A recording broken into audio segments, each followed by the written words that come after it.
Imagina despertar un día y descubrir que algo tan común como tomarte una cerveza o un whisky se ha vuelto ilegal. No hablamos de un rumor o una medida temporal, era la ley. En 1920, Estados Unidos decidió borrar de golpe toda una cultura del alcohol. Pero ¿cómo demonios llegó un país entero a creer que prohibirlo resolvería sus problemas? La historia detrás es tan sorprendente, que parece escrita por Hollywood. El relato comienza mucho antes de que aparecieran mafiosos, contrabandistas o bares clandestinos. A finales del siglo XIX, millones de estadounidenses veían el alcohol como el villano de todos los males: violencia doméstica, pobreza, corrupción y pérdida de productividad. Los bares estaban en cada esquina, algunos abiertos día y noche, y para muchos sectores conservadores el país estaba perdiendo el control. Aquí es donde entra el movimiento llamado Temperance. No eran 4 activistas aislados, era una fuerza social gigantesca, con iglesias, asociaciones de mujeres y políticos ambiciosos empujando la idea de un país sobrio. Entre ellos destacó la Unión de Mujeres Cristianas por la Templanza, que literalmente entraba a bares cantando himnos y rezando para avergonzar a los bebedores. Lo sorprendente es que este movimiento no solo buscaba que la gente bebiera menos, quería eliminar por completo la industria del alcohol. Pensaban que, al hacerlo, las familias mejorarían, la economía crecería y hasta la moral nacional se elevaría. Era un sueño casi utópico. Y contra todo pronóstico, lograron convencer a congresistas, gobernadores y hasta al presidente. En 1919, el Congreso aprobó la enmienda 18, y un año después entró en vigor la ley Volstead, que definía qué era alcohol y cómo se prohibiría. El país se preparó para un experimento social sin precedentes. Muchos celebraron como si fuera el inicio de una nueva era de virtud, mientras otros simplemente se preguntaban cuánto tardaría en estallar el caos. Lo que nadie imaginaba era que la ley seca no iba a frenar el alcohol, sino a transformarlo en oro puro para quien estuviera dispuesto a romper las reglas. Y justo allí comienza la parte más jugosa: mafias, contrabandistas creativos, corrupción policial y un país entero aprendiendo a beber en secreto.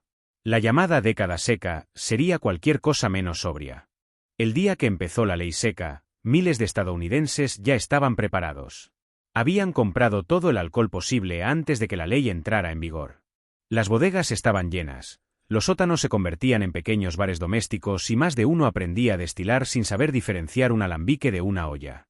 La famosa ley Volstead prohibía fabricar, vender o transportar alcohol, pero no beberlo.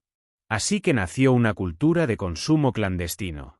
Las ciudades grandes, especialmente Nueva York y Chicago, se llenaron de speakeasies, bares escondidos detrás de puertas secretas, lavanderías falsas o trastiendas. Para entrar, debías saber la contraseña o conocer al tipo correcto. Uno de los aspectos más llamativos fue la creatividad. Se falsificaban botellas, se escondían licoreras en libros huecos, se pagaban sobornos en cada esquina y aparecieron bebidas de nombres extraños porque nadie sabía exactamente qué había dentro. Incluso los médicos podían recetar whisky por motivos de salud, lo cual generó un negocio paralelo absolutamente ridículo. La policía, por su parte, no daba abasto. Muchos agentes eran honestos, pero otros aceptaban billetes discretos para mirar hacia otro lado.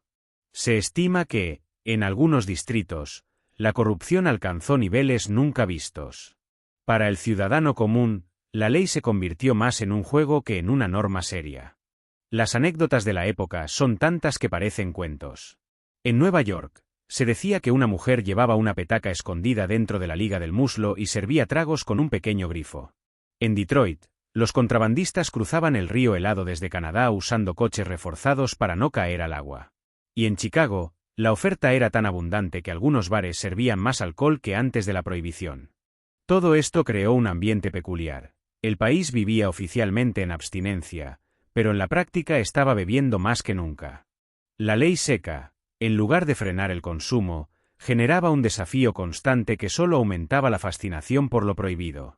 Y pronto aparecería la figura que haría de esta contradicción un imperio: Al Capone. Para entender el fracaso de la ley seca, basta mirar cómo las organizaciones criminales encontraron su oportunidad de oro. Hasta 1920, la mafia era un problema local. Después de la prohibición, se convirtió en una maquinaria multimillonaria.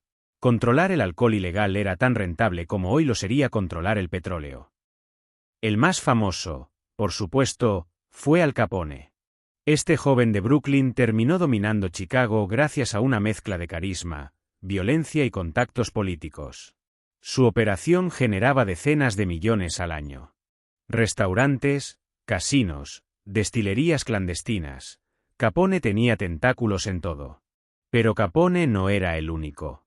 En ciudades como Detroit, Nueva York o Nueva Orleans, surgieron redes completas de contrabando. Algunos se especializaron en traer licor canadiense, otros fabricaban alcohol en laboratorios improvisados. Y todos competían por controlar el territorio, lo que desató enfrentamientos violentos. El episodio que más simboliza esta etapa es la célebre masacre del día de San Valentín, donde 7 miembros de una banda rival fueron asesinados a plena luz del día. Aunque Capone nunca fue condenado por ese crimen, su nombre quedó para siempre ligado al suceso. La prensa lo convirtió en una figura casi mitológica. La violencia crecía tanto que muchos ciudadanos comenzaron a cuestionar si la prohibición realmente estaba mejorando la moral del país. Los periódicos hablaban de guerras de bandas, explosiones, sobornos y cadáveres encontrados en ríos y callejones. La ley seca, que había nacido para purificar la sociedad, estaba creando un infierno paralelo. Mientras tanto, el gobierno intentaba responder. Reformó la agencia de prohibición, aumentó el presupuesto y envió agentes especiales. Pero era como intentar vaciar el mar con un vaso. El negocio era demasiado lucrativo y la demanda popular seguía creciendo. Estados Unidos estaba al borde de aceptar una verdad incómoda: la ley no funcionaba. Un aspecto menos conocido, pero devastador, fue el alcohol tóxico. Como mucha bebida ilegal se destilaba sin control, aparecieron productos contaminados con metanol. Miles de personas se enfermaron o murieron por consumir alcohol adulterado. Los hospitales comenzaron a ver casos diarios de intoxicaciones severas. El gobierno, intentando frenar la fabricación ilegal, ordenó desnaturalizar el alcohol industrial agregándole sustancias tóxicas. La idea era que no pudiera convertirse en bebida. Pero los contrabandistas intentaron filtrarlo sin éxito, y la población terminó bebiendo productos peligrosísimos. Fue un capítulo oscuro que dejó miles de víctimas. Aquí entra en escena la ciencia forense. Químicos como Charles Norris y Alexander Hetler analizaron cadáveres, muestras de alcohol y materiales confiscados. Su trabajo permitió descubrir qué estaba matando a tanta gente y cómo operaban los destiladores clandestinos. Aunque no pudieron detener la tragedia, sentaron las bases de la toxicología moderna. Las historias de la época son estremecedoras. Médicos que intentaban salvar pacientes ciegos por metanol, familias enteras afectadas por bebidas caseras, e incluso agentes que arriesgaban su vida probando lotes sospechosos. La ley seca, lejos de proteger la salud, la estaba poniendo en riesgo. A medida que crecían los casos de intoxicación, también aumentaba la presión pública para revisar la política. Los periódicos publicaban titulares alarmantes y editoriales que cuestionaban si era justificable mantener una ley que estaba matando a ciudadanos comunes mientras enriquecía a criminales. Todo esto erosionó profundamente el apoyo político a la prohibición. La moral pública estaba cambiando. Lo que antes parecía una cruzada justa ahora se veía como un experimento fallido. El país comenzaba a aceptar que había llegado el momento de poner fin a la ley seca. A comienzos de los años 30, Estados Unidos vivía plena depresión económica. Con millones de desempleados, los políticos comenzaron a ver el alcohol legal como una oportunidad para recaudar impuestos y reactivar la economía. El argumento moral ya no tenía la misma fuerza que en 1920. En 1932, Franklin D. Roosevelt hizo campaña prometiendo derogar la prohibición. Y ganó. Ese mismo año comenzó el proceso para revocar la enmienda 18. Un año después, en 1933, se aprobó la enmienda 21. La ley seca había terminado oficialmente. La gente celebró en las calles. Los bares reabrieron de inmediato, las cervecerías contrataron miles de trabajadores y la industria comenzó a recuperarse. Pero el país no volvió a ser el mismo. La experiencia había mostrado que intentar legislar la moral podía tener consecuencias imprevisibles.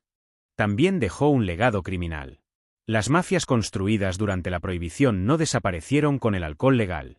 Solo diversificaron sus negocios, Apuestas, prostitución, extorsión. La ley seca, irónicamente, ayudó a crear las bases del crimen organizado moderno en Estados Unidos. En el ámbito social, cambió para siempre la relación del país con el alcohol. Se implementaron regulaciones más estrictas, impuestos especiales y controles locales. Algunas comunidades mantuvieron restricciones durante décadas. Pero el alcohol volvió a formar parte de la vida cotidiana. Y así, la prohibición quedó en la historia como una mezcla única de idealismo, ingenuidad, rebeldía y consecuencias inesperadas.